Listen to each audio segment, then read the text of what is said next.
আসসালামু আলাইকুম ওয়া রাহমাতুল্লাহি ওয়া বারাকাতুহু। নাহমাদুহু ওয়া নুসাল্লি আলা রাসূলিহিল কারীম, আম্মা বা'দ। সুপ্রিয় দর্শক, আজকে যে বিষয়টি নিয়ে আলোচনা করব সেটি হলো সূরা প্রসঙ্গ। মাওলানা সাদ সাহেব কীভাবে আমির হলেন, অটো আমির, সে বিষয় নিয়ে আলোচনা করব। আমরা সবাই জানি তাবলিগের ধারাবাহিক আমির তিনজন ছিলেন। হযরত মাওলানা ইলিয়াস রহমতুল্লাহি আলাইহি, তারপরে ছিলেন হযরত মাওলানা ইউসুফ রহমতুল্লাহি আলাইহি, তারপরে ছিলেন হযরত মাওলানা এনামুল হাসান রহমতুল্লাহি আলাইহি। তো এনামুল হাসান রহমতুল্লাহি আলাইহির ইন্তেকাল হয় 1995 সালে।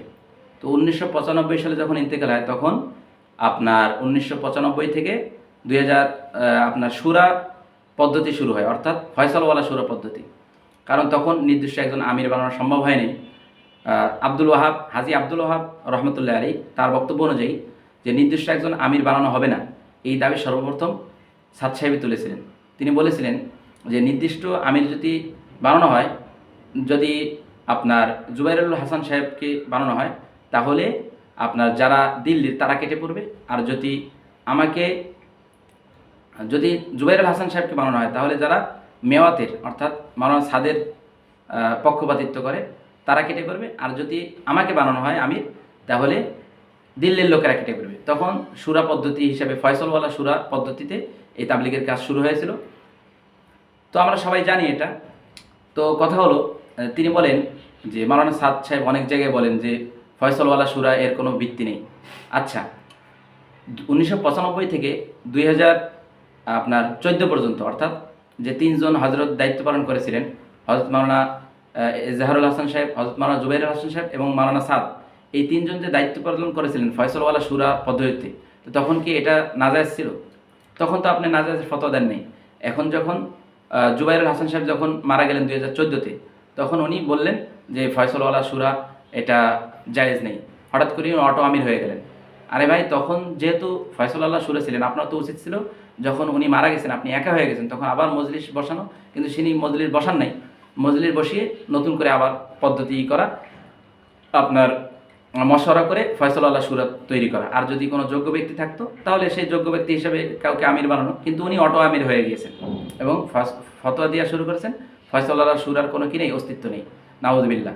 আচ্ছা, আমরা জানি হজরতে ওমর রাদিয়াল্লাহু তাআলা আনহু ইন্তেকালের পর উনি কিন্তু আমির বানিয়ে দিয়ে যান নাই, খলিফাতুল মুমিনিন, খলিফাতুল মুসলিমিন বানিয়ে দিয়ে যান নাই, উনি শুরা সদস্য গঠন করে গিয়েছিলেন।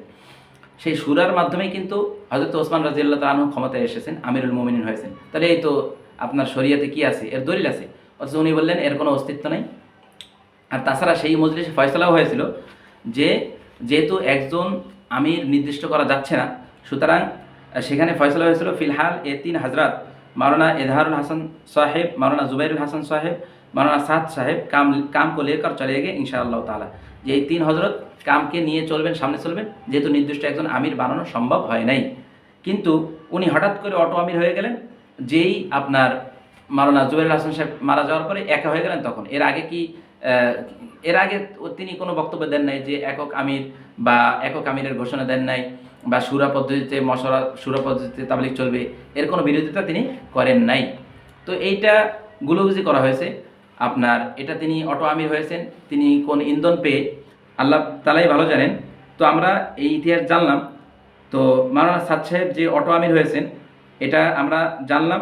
তো এই বিষয়ে সতর্ক থাকবো। তাছাড়া তাদের আরও একটি বিষয়, সেটা হলো এই সাদ সাহেবের অনুসারে বলেন যে 2017-তে তিনি আপনার মশওয়ারার মাধ্যমে আমির হয়েছেন। আজীব ব্যাপার, 2014 সালে যখন মাওলানা জুবাইরুল হাসান সাহেব মারা গিয়েছেন, তারা তো আবার কেউ বলছেন তখন থেকে তিনি আমির দাবি করেছেন, তাহলে আবার 2017 সালে তিনি মশওয়ারার মাধ্যমে আমির হয় কীভাবে? 2014 থেকে যদি তিনি অটো আমির হন, তাহলে 17 আবার মশওয়ারা কীভাবে হয় যে তিনি আবার নতুন আমির হয়েছেন? অথচ 2017 যে গোলযোগের মাধ্যমে তিনি আমিরের দাবি করেছিলেন, সেখানে কিন্তু স্থানীয় যে মুরব্বী মাওলানা জুবাইর সাহেব তিনিও ছিলেন না, এবং তাবলিগের বড় বড় মুরব্বীও ছিলেন না। যাই হোক, এই বিষয়টি নিয়ে আমরা যা বললাম এটি খেয়াল রাখবেন, আপনারা নিজেরাও গবেষণা করবেন। আল্লাহ তাআলা আমাদেরকে সঠিক বোঝার তৌফিক দান করুন। ওয়া আখিরু দাওয়ানা আলহামদুলিল্লাহ।